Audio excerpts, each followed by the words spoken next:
Giving Your Best Award salutes volunteers in the CSRA for going above and beyond in our community. The Giving Your Best partners congratulate our latest winner, Cecilia Brown. Every fall, she honors her son with donation drives for the Children's Hospital of Georgia. She's also a volunteer for the Leukemia and Lymphoma Society. Giving Your Best is brought to you by Science Co., Piedmont Augusta, Security Federal Bank, and News Channel 6. Popeyes had the best of both wings. I've been involved in 2 accidents where the Barnes Law Office has represented me. The staff is professional and they care about your well-being, and they work hard to get you the highest settlement possible. So if you're ever in an accident and you want to get paid, pick up the phone and call the Barnes Law Office. I'm attorney Latasha Barnes of the Barnes Law Office. If you have been involved in a car or trucking accident, please do not hesitate to call us. We are the women who win. Station 51. Station 51. We have an emergency. Television is in dire need of help. Why don't you just call a television repairman? You just can't let this machinery intimidate you. Emergency. Paramedics Johnny Gage and Roy DeSoto, please report to ETV immediately.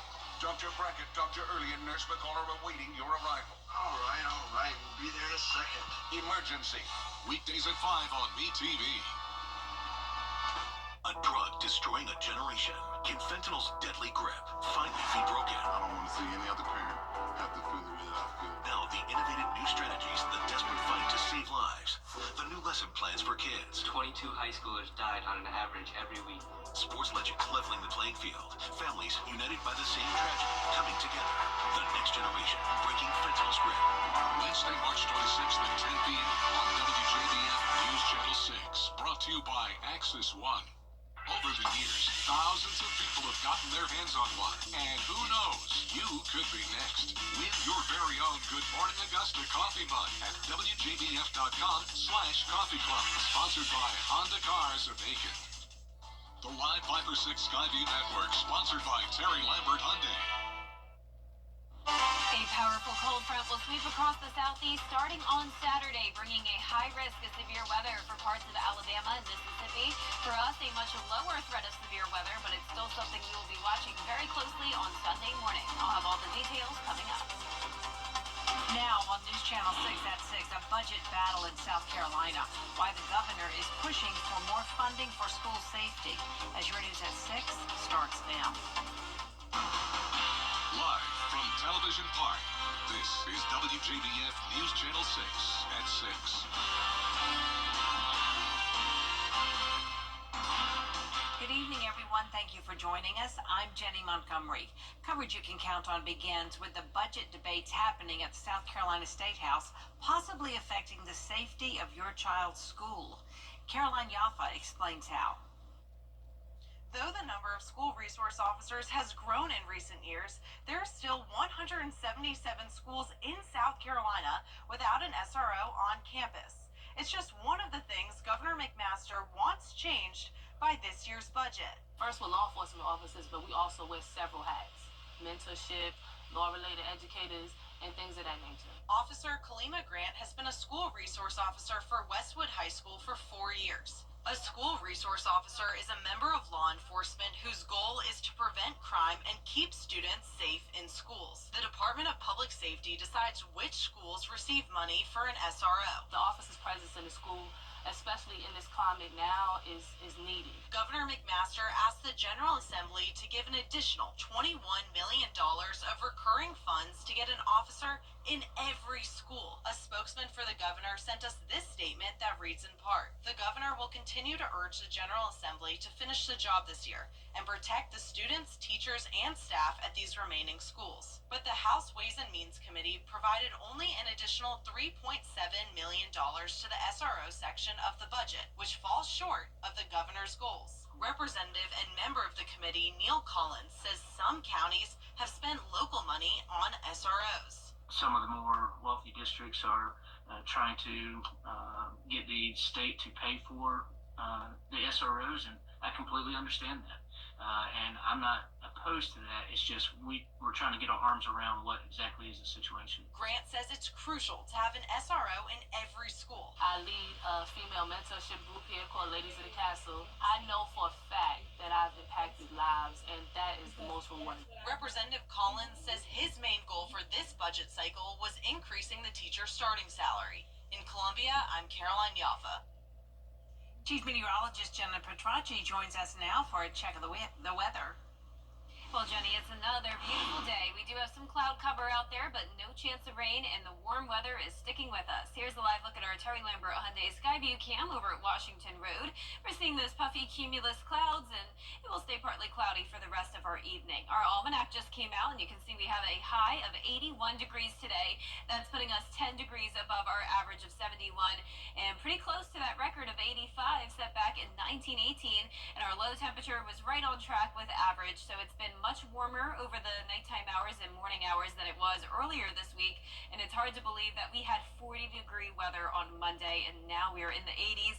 So the temperature change map is showing a lot of us around 4 to 6 degrees warmer than this time yesterday. Our temperatures are sitting in the upper 70s for the most part. 77 in Thompson and Allendale, 78 in Bamberg. Aiken, you're at 76. Wrightsville at 78, 77 in Sparta, and 78 in Lincolnton. You can see mostly clear skies north of I-20, and then the cloud cover from around Burke County down towards the south.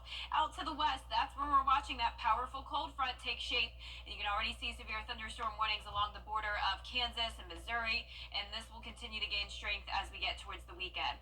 Dew points are already climbing. We're seeing low 50s, a lot of moisture coming in with that south wind.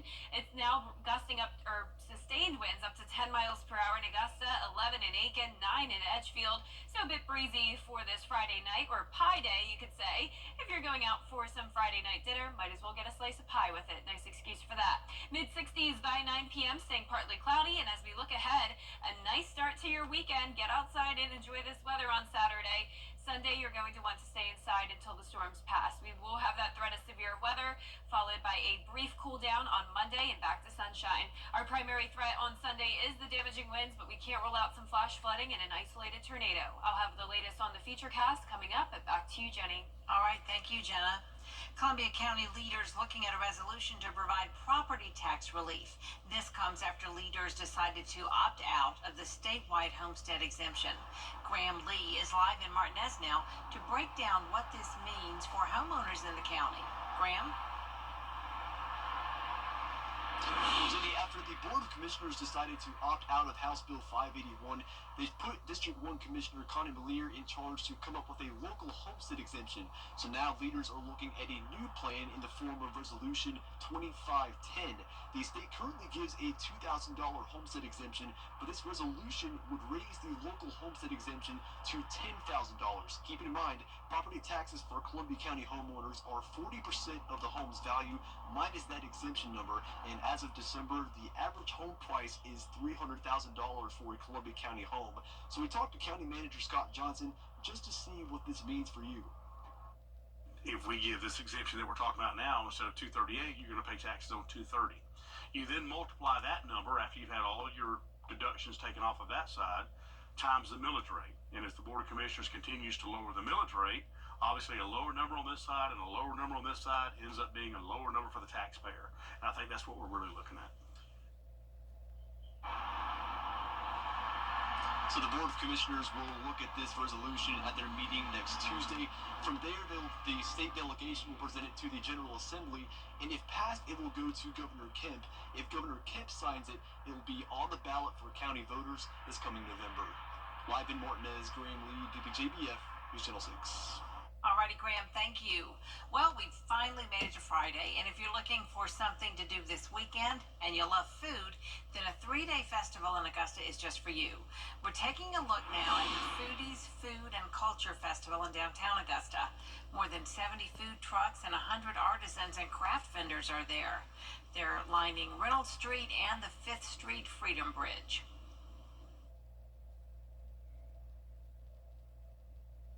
Continues all day tomorrow and Sunday.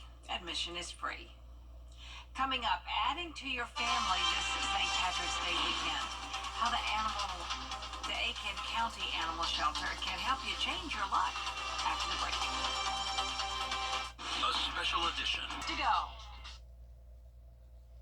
St. Patrick's Day isn't until Monday, but you can get a lucky head start on the celebration and find someone to celebrate with this weekend. The Aiken County Animal Shelter is hosting a Change Your Luck event where you can adopt a dog or cat. The usual adoption or purchasing fees are waived. All of our dogs are fee waived, so we have sponsors for everybody, and then we do have a few cats available too, and they're going to be $10 adoption. We have so many here, so we've taken in over 200 since January, just puppies, almost 900 dogs and cats total.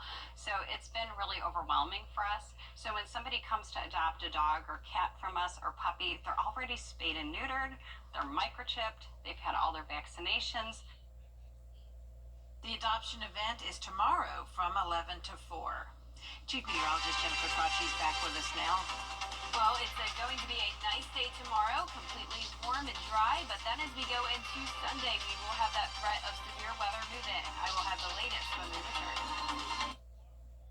Getting hurt at work was not